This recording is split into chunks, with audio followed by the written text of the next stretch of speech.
Greetings and welcome. My name is Michael Ben Ortiz. I am part of the Office of Public Participation's SAFER and Tribal Affairs Unit. I'm happy to be here today to moderate this tribal drinking water workshop hosted by the State Water Board, Department of Water Resources, the U.S. EPA, Indian Health Service, and RCAC.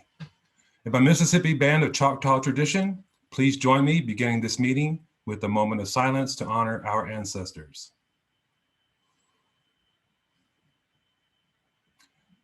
Thank you. This workshop is being held virtually through Zoom and is also being recorded. We will stop recording during the discussion portion of this workshop. Let's look at some logistics next. We mute all microphones and turn off all cameras until the presentation is complete and the discussion section opens.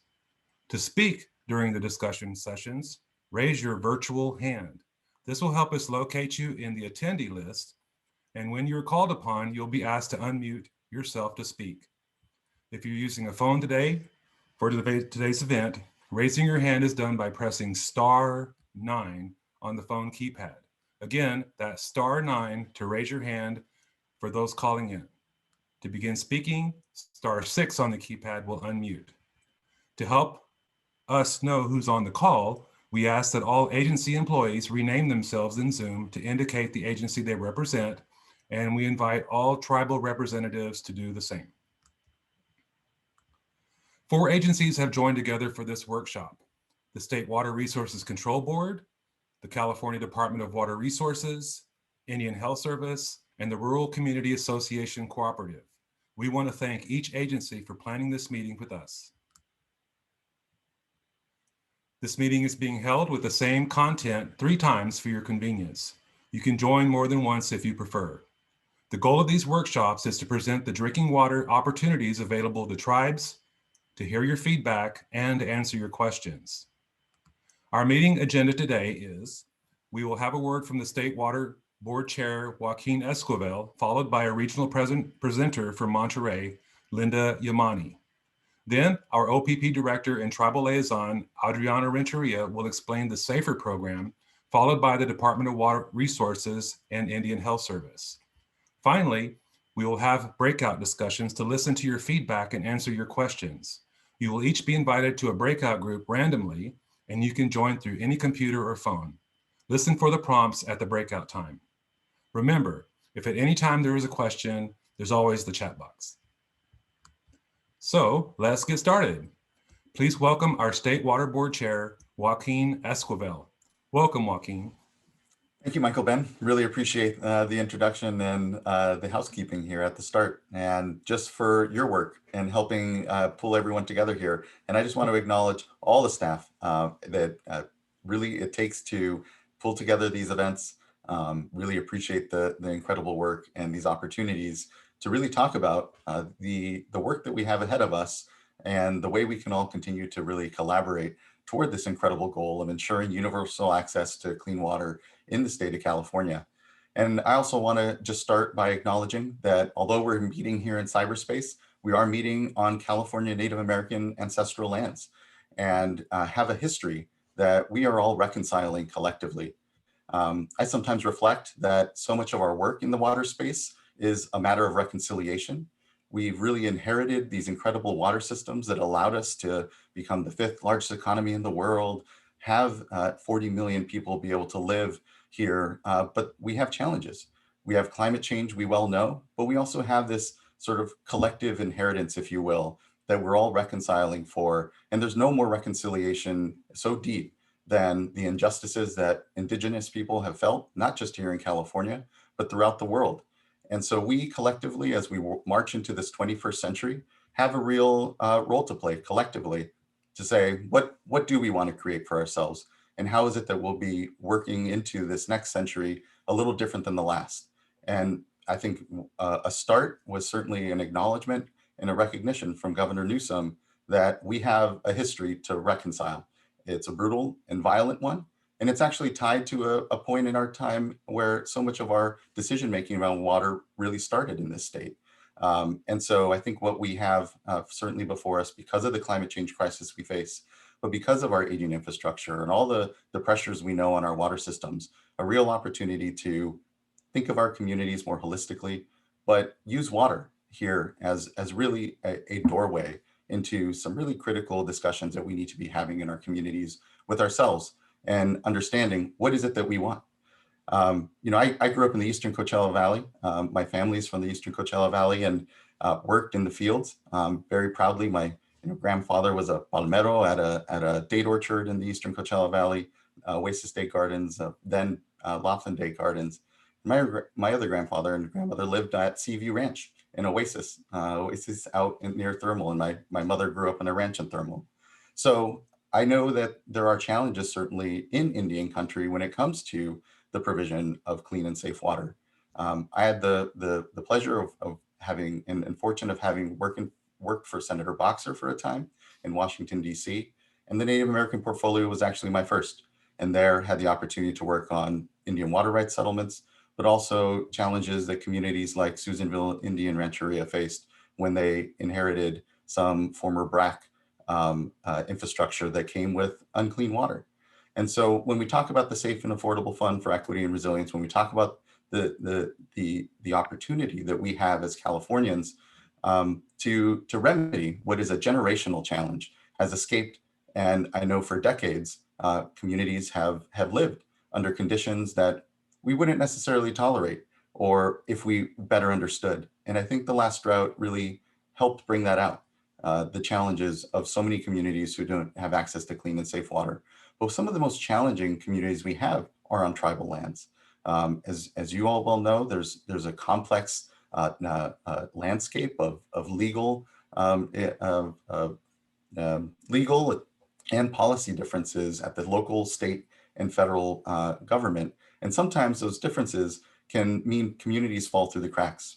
And I know right now there's Oasis Mobile Home Park in the Eastern Coachella Valley that is on tribal land, and it creates, it's a Lati land, and it creates some challenges. So this discussion here, this ability to explain our programs here at the state level, but also incorporate our other sister agencies and federal counterparts to really begin to have a discussion around how do we solve this challenge of universal access to clean and safe water, but particularly communities that we continue to see kind of fall through the cracks sometimes because of the complexities of our legal and policy landscape. But I think that we as Californians, we all as Americans, assume there is a universal level of access to clean and safe water and sanitation that simply doesn't exist, and no more glaringly oftentimes than in Indian country. And it almost is a symptom and repeats what are these incredible challenges, again, that we're reconciling for.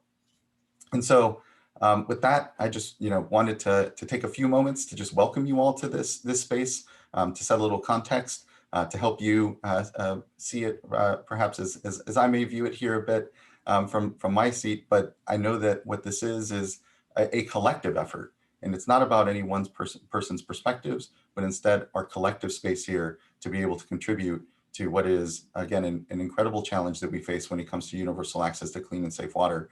But we also then have this incredible opportunity to ensure that we have communities that are climate resilient, but also reflective of the values that we as Californians hold and the equity that we all want to see within our communities. And when we don't, the great pain that brings, and know it comes from a very personal pain for myself as well.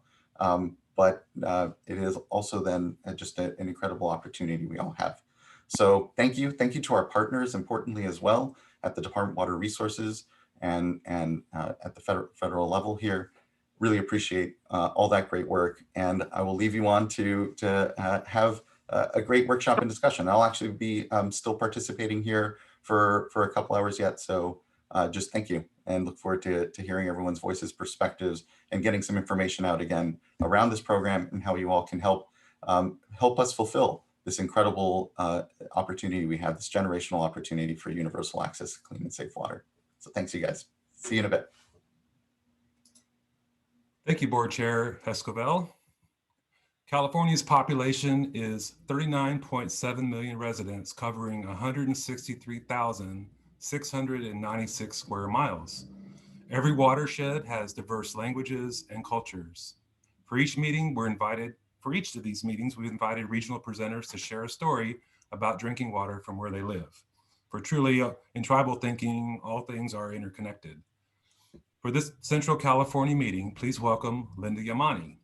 Linda is an Ohlone basket weaver, artist, and tribal scholar from Monterey. Linda has spent over 35 years learning and practicing many of the indigenous technologies once common throughout California. Most of these rely on the use of native plants. She has spent much of her life on the land and along the local rivers and streams, harvesting, tending, and getting to know the plants and their ways. Linda is also a quite young elder. Today, she shares some thoughts on what the land, plants, and water have taught her. Linda, it's all yours. Thank you. Thank you. Yeah, quite young. Tomorrow I'll turn 72. Mishish, Charuay, Yimiama. Good morning, everyone. Kain karak Linda Yamani in Amma Mur Ash Amma Rumsen Ohlone, Chiai, Monterey, Lower Carmel Valley in Point Lobos. My people are the Rumsen Ohlone of Lower Carmel Valley, Monterey, and Point Lobos area. Though this was our specific tribal territory, our language was spoken from the Pajaro River near Watsonville all the way along the coast southward to roughly the Little Sur River, and of course, inland as well. Today's Salinas River, Elkhorn Slough, Carmel River, San Jose Creek, Garces Creek, and numerous other waterways and estuaries made life both beautiful and possible for our tribal ancestors. An abundance of clean, fresh water supported an abundance of healthy wildlife and plant life, more than we can even imagine today. And these in turn supported the people. We all know that water is life, right? That all life on the planet depends on healthy water. And as contemporary indigenous people involved with our cultures, we're often closer to the land and its waterways than the average person. We live in this modern world, but at the same time, have one foot in the past. Well, all of my baskets begin as plants growing along the river. And as a traditional basket weaver and boat maker, my life continually revolves around the plants and their seasons. It's a very down home and personal relationship. I want to make clear, nothing glamorous, I assure you. We're talking on the ground, in the ground, along the river, digging for hours to unearth the long sedge runners that I use as weaving strands. And hopefully some of those same river or stream banks will have the right kind of willows to become foundation rods for the baskets too. If so, it means cutting those willows down to the ground the first time around, then waiting until the new long straight shoots mature the next year. Then we have to go back to harvest those beautiful straight shoots and hope they're waiting for us when we get there. And harvesting is just the beginning. The shoots and roots have to be processed by splitting and or peeling every single root and every single stick before they're dried for several months. Then before weaving, they have to be further prepared by scraping or trimming. Contrary to popular opinion, basket weaving is not for wimps. And by the way, many of our basket and other traditional plants are riparian, and climate change is threatening the availability of some of these plants in California. I was surprised to learn from some of my Southern California friends that they can no longer even find tule, something that is so abundant here. It's like the easiest thing to find. They can't even find tule anymore because sparse rainfall and hot temperatures have wiped out wetlands. No water, no tules. No tules, no tule baskets or tule boats, tule mats or houses. Likewise, without the basket plants, there can be no baskets, which brings me back to the river and something I wanted to share with you. Many years ago, I heard an old recording, well, it would be about 100 years old now, of one of our elders saying that he had once heard La Canción del Río, the song of the river. I don't remember now if it was his father or possibly another community member who used to sing it. But in his youth, he had heard it sung many times. At first, I assumed it was a song about the river, then I was stunned when he later said it was a song that the river sang. And he couldn't remember the words, he couldn't remember the tune. And I was like, oh, he can't remember the song or the tune or the words. I was like, just so frustrated, you know. I wanted to hear that song so badly. But then I vowed that someday I was going to listen. I was going to start listening, and someday maybe I would hear La Canción del Río, the song of the river. So over the years, this was quite a few years ago now, and over the years, quite a few times, I would think about that. And I stopped at different places along the Carmel River, sometimes the Garces Creek or Potrero Creeks in my ancestral homeland near a couple of our different villages. And I would stop and I would listen. And I really wanted to hear a song, but I didn't. And, you know, that was okay. I sort of accepted that that's what it was. I really did not want to force it or fake it. That would be so wrong. But a couple years ago, I happened to think about it one day when I was along the Carmel River after a big storm. The water was really moving fast, and I watched the movement of the water and I listened, and there was a song, La Canción del Río. I realize every river and stream, you know, having thought about it since then, will have its own song. And I figure surely they must have more than one song, right? I mean, the seasons change, the rivers change, their moods change. Just like us, they're not always the same. But on this day, this is what I heard. It's in Rimson language, and it means, I'm going to the ocean. I am water, I am power. At first, all I heard was the rush of water as it arrived and then flowed over a set of rocks and then swirled before moving on, which is why the song begins like this.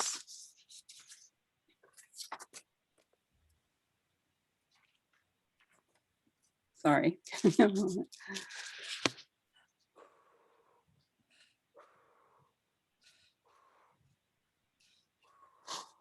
Ewe, ewe, ewe ka uwatene, ewe, ewe, ewe ka uwatene, ewe ka uwaten huya akalene, ewe ka uwaten huya akalene, ewe, ewe, ewe ka uwatene, ewe, ewe, ewe ka uwatene, ewe ka uwaten huya akalene, ewe, ewe, sika hekka,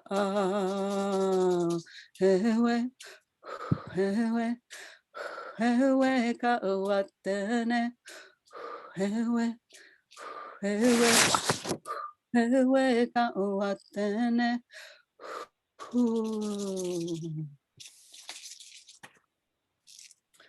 Makpapakai in Manakai, Makol Hekchon Mamlul Shakai Huya Makrutsusimakai, Makol Imanukuma Kamrote, Mak Monshem, Inish Kumakun Emech, Makpesoi, Makamakai. Shoo-doo-doo. Thank you. Oh, thank you, Linda.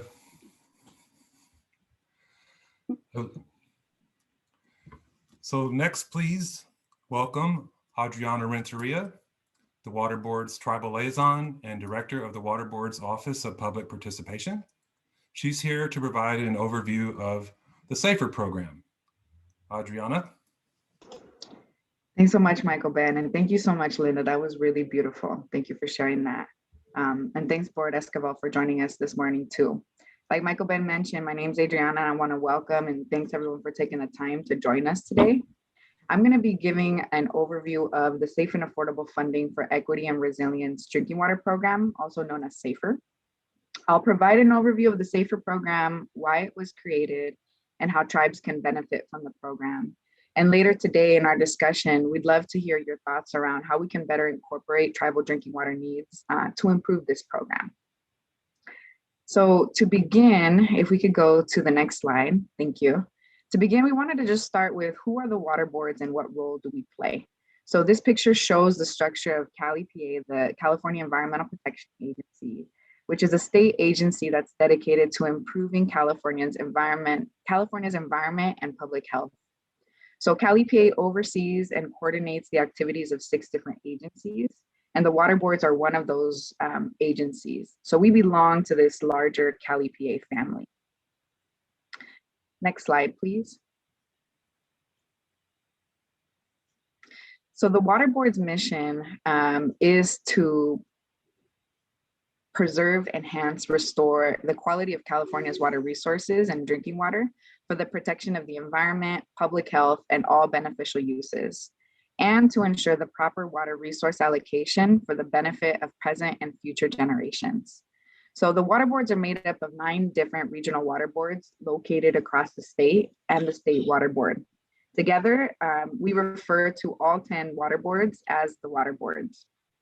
One really important aspect of our work and of our mission is ensuring that all Californians have access to safe and affordable drinking water. So this is really where the SAFER program comes in helping us achieve this aspect of our mission. So before we jump into what is the SAFER program, let's talk a little bit about why the SAFER program is necessary. So for the most part, the vast majority of public water systems in California are serving safe water. However, there is a percentage of water systems and private wells that are not serving safe drinking water. So on this map is a screen, on the screen, there's a map of the Human Right to Water portal, which shows which public water systems have current drinking water violations. So the red dots indicate that they're currently not serving safe and reliable water. So in terms of public water systems, in California, there's about 7,000 public water systems, of which 300 do not serve safe drinking water or don't meet safe drinking water standards. In terms of tribal water systems are not regulated by the State Water Board. They're federally regulated by US EPA, and approximately 13 out of 128 tribal water systems in California don't meet drinking water health standards. In terms of communities that are not served by water systems and rely on domestic wells or state smalls, in California, there's about 350,000 domestic wells and about 1,350 state smalls. And a state small water system is essentially a well that serves between 5 and 14 connections. So an example of that could be a small mobile home park has 10 homes. The challenge with domestic wells and state smalls is that they're not regulated either by the state or federal government, which means they're not required to test or report water quality. The SAFER program is working to address their needs by addressing the data gap that we have and better understanding their needs so we can make better decisions to support them. But as you can see from this slide, even today in 2021, there's hundreds of thousands of people in California who don't have safe drinking water. So after many years of grassroots community organizing, Senate Bill 200 was passed, and that established the Safe and Affordable Fund for Equity and Resilience. So in addition to the fund, the SAFER program was created to bring together a set of different tools, more funding sources, and regulatory authorities to help advance this mission of safe and affordable drinking water for all. So the SAFER program works to achieve safe and affordable water through a number of different tools. And I'm gonna just quickly review some of the tools that we use in this program. The first is the drinking water needs assessment. So every year, the SAFER program conducts this drinking water needs assessment that does 3 things. Number one, it identifies which California water systems are failing or at risk of failing to provide safe drinking water.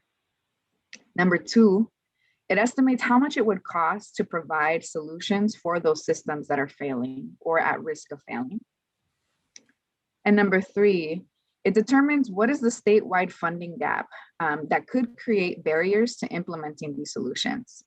So if the assessment tells us X amount of funding is necessary to provide safe drinking water solutions, how much available funding it currently exists and what is the gap that we need to close? What's really great about this annual needs assessment is that it goes beyond just looking at which water systems are not meeting safe drinking water standards.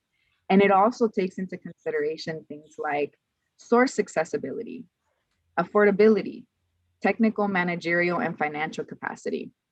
So it really aims to look at water system needs a little bit more holistically.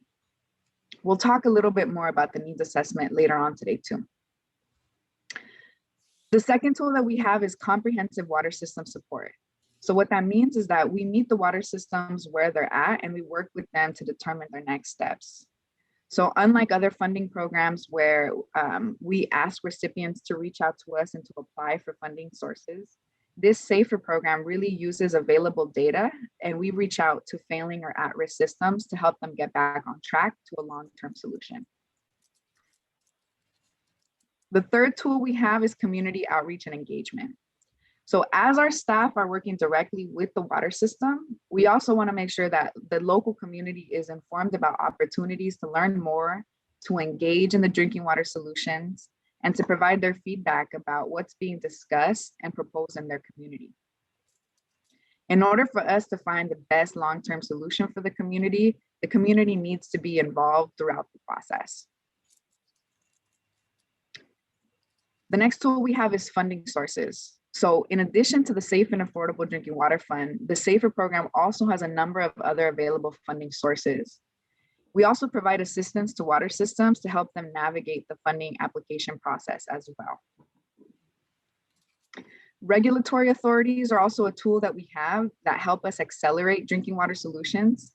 Some of the examples of regulatory authorities are mandatory consolidation. So that is the physical or the managerial joining of two or more water systems. The State Water Board has the authority to mandate two water systems to join together if that means that that solution could provide safe and reliable water. We could also appoint administrators, and an administrator is an entity that is appointed to temporarily manage a water system until that water system is able to sustainably manage itself. The last tool I want to mention is the advisory group. And the SAFER advisory group helps give feedback and advice on the SAFER fund expenditure plan, helps guide how funding is prioritized annually, and they also give feedback on other aspects of the SAFER program.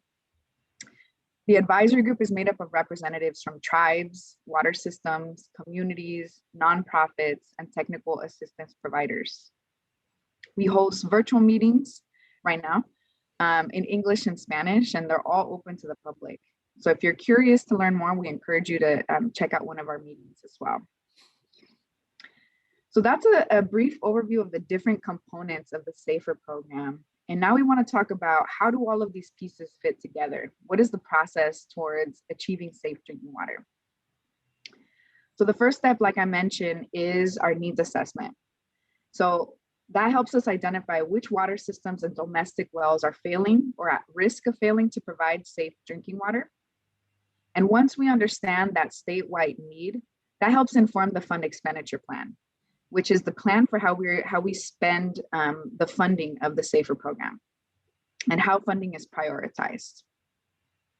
Once we understand how we're going to prioritize funding, next comes reaching out to water systems and communities to begin working with them to develop short and long-term plans.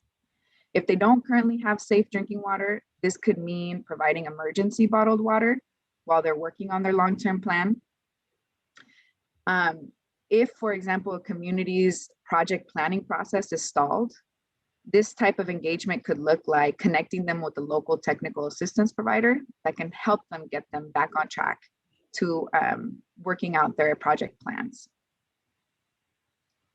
So after we've engaged and supported the community and the water system, the final step is for the community to implement their long-term solution.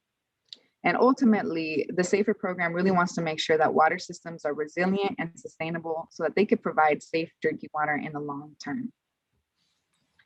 One of the things I want to mention in terms of this process is that it really begins with a needs assessment. It begins with understanding water system data and the drinking water needs of the community. One of the reasons we're hosting these tribal workshops is because right now there's a gap in our needs assessment when it comes to understanding tribal water system needs. So during our discussion today, we'd like to get your feedback about how we can best address this gap that we're recognizing. So in terms of what the SAFER program can fund, on the screen is our current fund expenditure plan priorities. So they're listed in the order from first priority down, and the number one priority in the fund expenditure plan is to address funding emergencies. So this fund expenditure plan priorities, it was developed at the beginning of the COVID pandemic. So we wanted to make sure that if other funding for emergencies didn't exist, this program could step in just in case. That's our first priority, funding for emergencies where other funding sources don't exist. Number two, addressing water systems that are out of compliance with primary drinking water standards. Number three, accelerating consolidations. So the merging of water systems or wells. And number four, projects for states, malls, and domestic wells who have source water that are above the maximum contaminant levels. With all of these priorities in the fund expenditure plan, the SAFER program prioritizes small disadvantaged communities. So these are the priorities that kind of help guide what the SAFER program funds. And in terms of what type of projects or activities a SAFER program could fund, what's really unique about the SAFER program is that it can fund things outside of capital infrastructure or capital improvement projects. So these type of activities can include emergency drinking water, so providing water to communities or temporarily connecting to safe drinking water sources. We can fund technical assistance, so helping water systems with planning or budgets or training of their staff. We can fund community outreach, awareness, and education. And the SAFER program can also fund capital infrastructure improvements. So drilling a new well into an uncontaminated aquifer or doing water system improvements or upgrades, as well as funding consolidation. So the joining of systems or wells and regionalization as well. So those are some of the things that the SAFER program can fund. And the last thing that I'd like to mention is some of the potential benefits of including tribal water systems in our SAFER needs assessment. So like I mentioned earlier, right now, tribal water systems are included in the SAFER needs assessment as an approximation. In an ideal world, we would want to better understand which tribal water systems are also at risk of failing to provide safe water. And what we mean by at risk is that there are many water systems right now that are meeting safe drinking water standards, but maybe they have challenges with affordable water rates, or maybe they have challenges with having a consistent operator, or they have limited managerial capacity, or their water system needs upgrades. So these water systems may technically be providing safe water, but they may be at risk of not being able to provide safe water in the future. So when we understand the list of at-risk tribal water systems, we can better prioritize funding and proactively address emerging drinking water needs before they become emergencies. When we have this information, we can better calculate the cost for tribal drinking water solutions and potentially better understand affordability. When we know the cost for solutions, we can advocate and address funding gaps at the federal level. And we can better plan for emergencies like wildfires and the drought. And lastly, when we know the statewide need, we can better address and meet the goals of the human right to water. So these are some of the benefits of including tribal water system data in the Safer Needs Assessment. And during today's conversation, we'd like to get your feedback on the best way to do so. So to wrap up, this wraps up our overview of the SAFER program. And on the screen, you're going to see the SAFER website, which has more information about the program.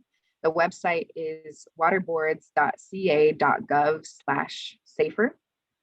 And if you have any questions about your specific tribal water system or whether the SAFER program could support your tribal water system, I really encourage you to reach out to us and we can set up a time to discuss further. If you have any feedback on what we've shared, we also welcome and appreciate that too. So with that, I want to thank you for your time, and I'm going to pass the mic back to Michael Ben.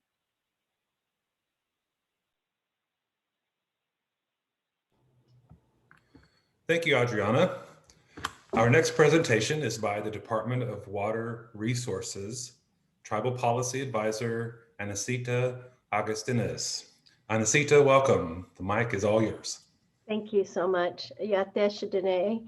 Good morning and hello to all our tribal leaders, our tribal elders, and all my state colleagues. It's great to be with you today.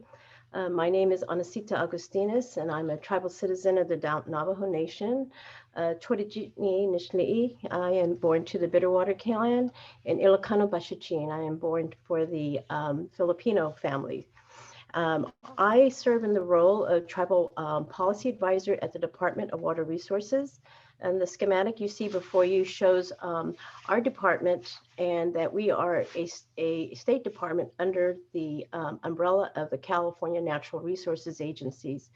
We're just showing a few of our sister departments, CDFA, CAL FIRE, and state parks. There's several state conservancies, state museums. The Native American Heritage Commission is under Natural Resources Agency.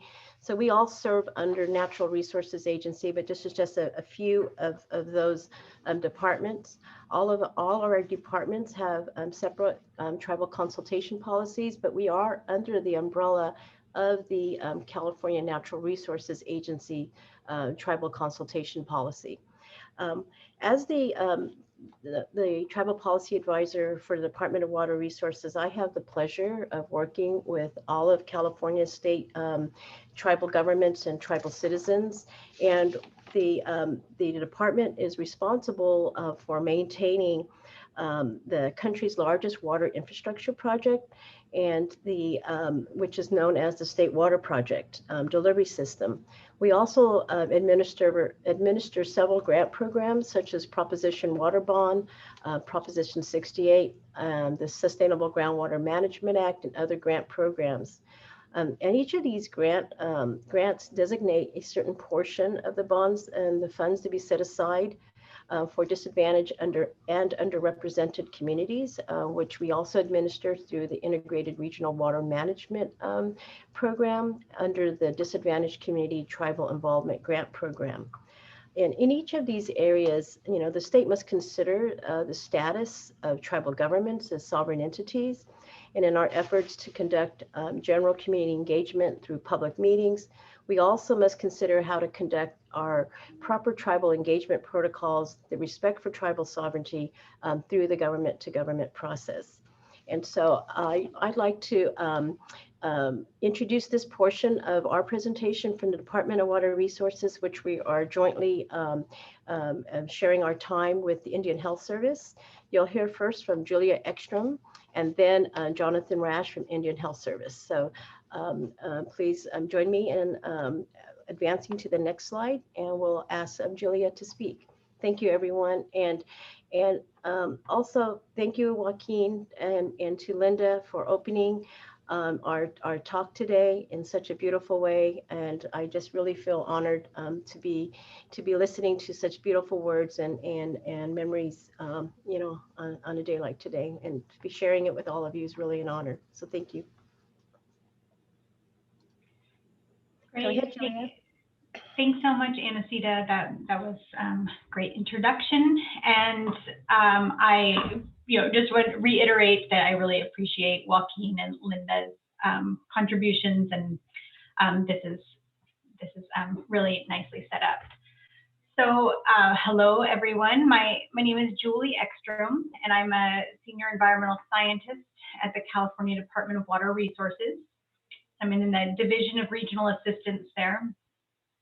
I'm going to introduce you to a tool that we've developed that's to better understand the risks of drought and water shortage for small water suppliers in California. And so just as a step background, following the last major drought in California in 2018, there was a law passed that directed our agency, DWR, to host a process to identify how small water systems are at risk to drought and water shortage across California. And so I'm going to show you the assessment and the tool just a little bit that was developed and specifically to assist the state and also for small water systems to become more aware of their risks and vulnerabilities to drought and water shortage. And so this work is going to be ongoing as to contribute to improve and be improved for a local decision-making tool. So in order to identify how small water systems are vulnerable and at risk to drought and water shortage, we relied on a participatory approach. So that means we hosted an advisory group and met with them regularly, listened to their experiences and knowledge from the past droughts about what puts a water system at higher or lower risk to drought and shortage. We did this same question around state smalls that Adriana spoke of, and for the homes that are on their own supplies, domestic wells, and their own private surface water intakes. So I'm not going to talk about that, but we did that also. So through this process, just shown in the pictures, for those of you who can see the slides, it's one snapshot from one of the meetings where we got together and you know, just things, notes by hand, and you know, really hashed out what these ideas meant to people, and then transferred them onto the computer, and then hashed them out again in the next workshops to make sure that we were capturing what you know, people's experiences and their knowledge.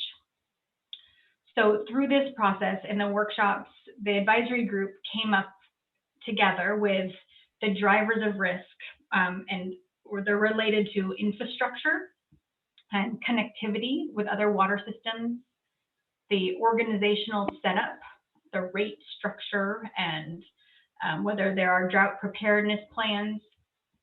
And then also, of course, what a supplier or a water system is exposed to that can increase the likelihood of drought impacts and other shortages.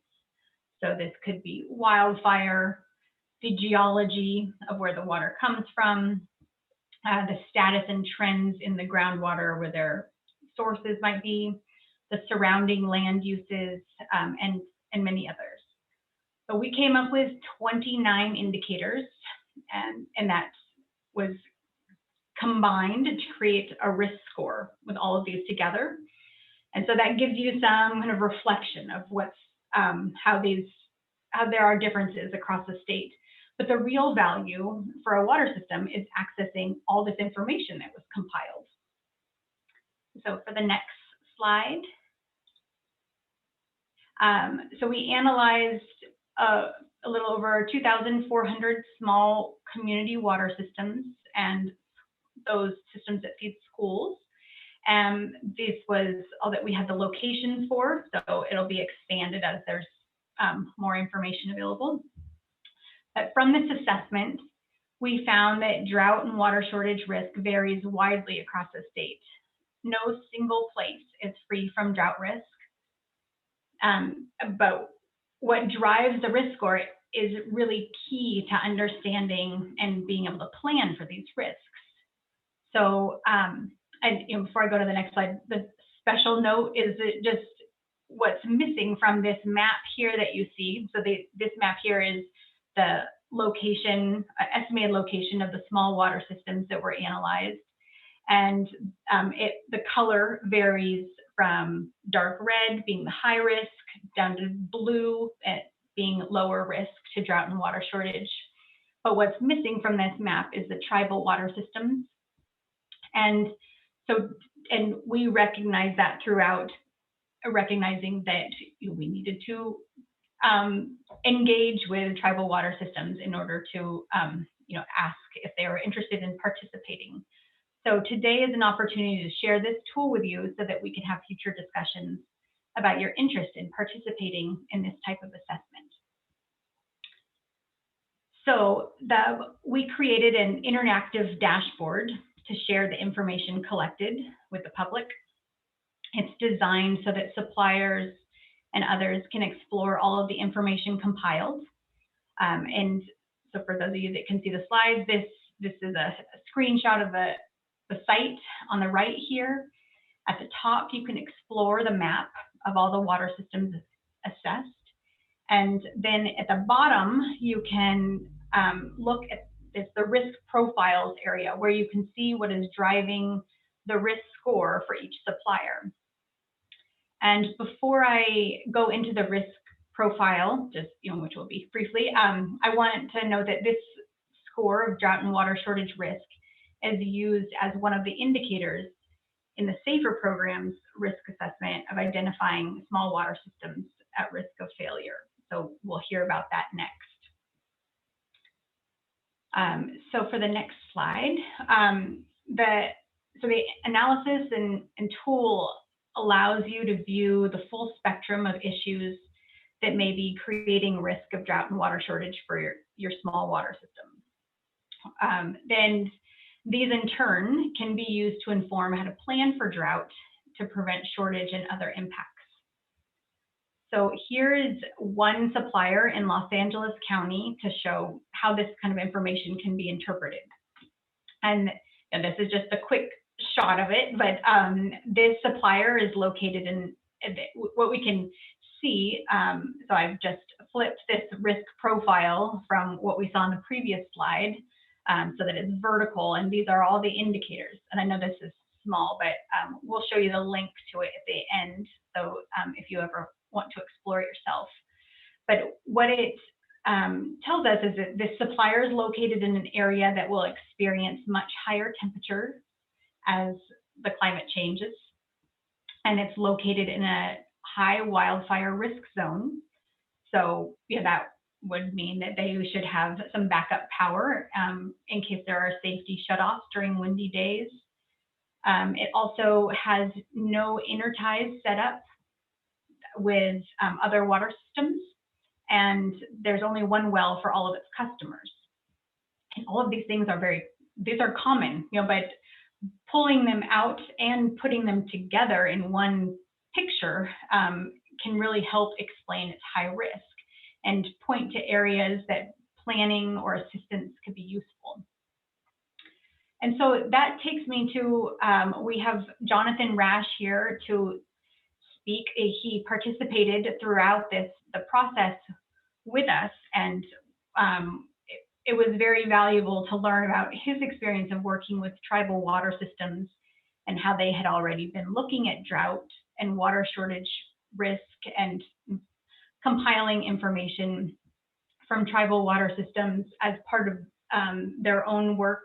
And so, Jonathan, if you want to take the floor if we go to the next slide, or you're on the next slide. Thank you, Julie. Can everybody hear me okay? Yep, thank you. Okay, awesome, thanks. So, good morning, everybody. My name is Jonathan Rash, and I'm with the IHS Sanitation Facilities Construction Program. I kind of wanted to tie everything together, what you've heard from Adriana about the SAFER program and what you've heard from Julie about the drought efforts from DWR. I had the opportunity to participate in both advisory groups. On that DWR drought advisory group, I got to participate along with Eagle Jones from Pachanga, James Pottsill from La Posta, Joe Boy Perez from Tule River, and we also had Tom Keegan representing California Rural Water Association, and Chris Brady with Indian Health Service. We had pretty good representation of people who understand tribal needs on that group. I'm also an advisory group member on the SAFER advisory group, And we also have on that group Don James from the Tolowadini Nation. I got involved in both of these groups because I want to ensure that tribes can participate equally with any other water system on equal footing, and to try to remove any barriers that might exist so to allow tribes to benefit from both of these programs. And to me, I think, what's different about these programs? What's different about, the drought efforts that Julie just described with DWR? Or what's different about SAFER? SAFER, what you heard Adriana just speaking about earlier today, there's lots of federal programs out there that have money for infrastructure, but they have a substantial amount of money for capacity development, for O&M, those kind of things, which, IHS doesn't really have funds for that. EPA really doesn't have funds for that, nor really rural development either.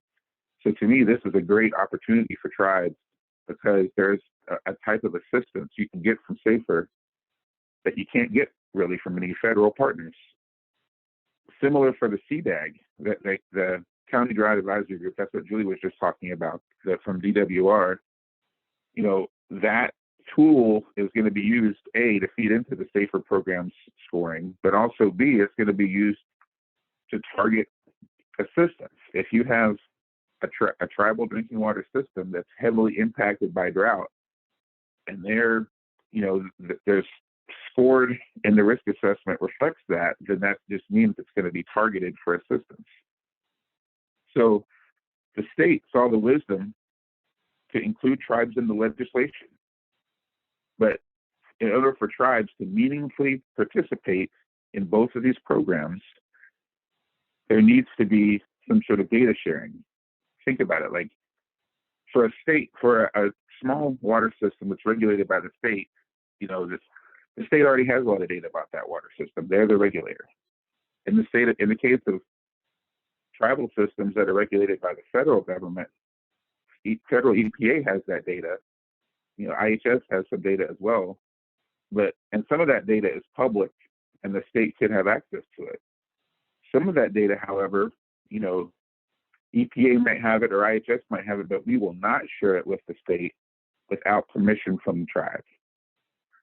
And then some of the data that they require, we don't even have. Meaning IHS or EPA or any federal partner, the tribe would just have to provide it themselves.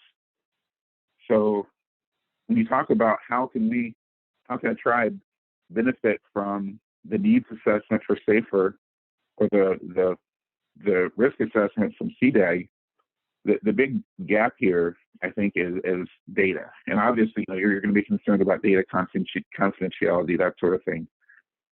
However, I want to reiterate again, the pros of this, there's types of assistance that tribes can access through the state that you can't really get anywhere else. So I really want to encourage, I think these are good programs to get involved with. So you all know there's a drought here now. It's only June, it's going to be getting worse. So any source of assistance that tribes can have access to, I think would be very welcome. Today is your first day to ask questions. If you have concerns about the confidentiality of data, if you have concerns about tribal sovereignty, whatever your concerns are, this is your first chance to speak up, to let the state know what your concerns are, and at the same time, to let them know what your hopes are, your needs. We can really benefit from this because we have this type of issue. The state may not be aware of how much risk you're in because they don't have the data. The data is, is sitting with IHS or with EPA. In some cases, it's just data that you have. So please use this opportunity to speak up, not only about your concerns, but also about your hopes and what you would like to achieve. And with that, I'll conclude my remarks and I'll return the mic back to Anacita to wrap up this segment. Thank you. Thank you so much, Jonathan and Julia. The slide before you has some of the resources, how to reach Julia, Jonathan, or myself. And we provided as the second bullet under other resources, the full report that Jonathan mentioned. He referenced it as CDAG. and that drought advisory report, which was submitted to the at the part of my throat this morning. I'm still battling my cold from last week, but to the legislators, a report of our risk needs on drought planning and assessment. And that was submitted in March of this year. And fortunately, that report, does, have tribal data missing. And so I'm really looking forward to breakout sessions and how we can further discuss how we can approach that. Do we do it on a regional basis? Do we do that, as some type of novel joint approach with Department of Water Resources and Cal EPA or the state water boards in some fashion? Many tribes tell us, what we try to do is show the distinction between DWR and state water resources, because I know oftentimes tribes think that we're one and the same, but two distinct departments, as we mentioned and showed under the tree of where we reside, that we are very much different. State Water Resources Control Board is very much regulatory, and our department doing different programs, and how we can work together. And this is, a first opportunity to really kind of do a joint workshop. And so we're looking forward to that type of discussion. The third bullet, the open data portal.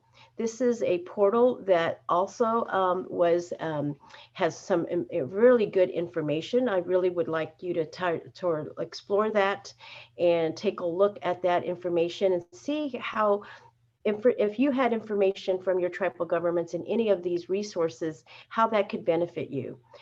So that's something. So I'd like to thank you both, to my colleagues, John and Julia. I appreciate you pointing out these distinctions and mentioning the data gaps, confidentiality, and tribal sovereignty. Michael Ben, back to you.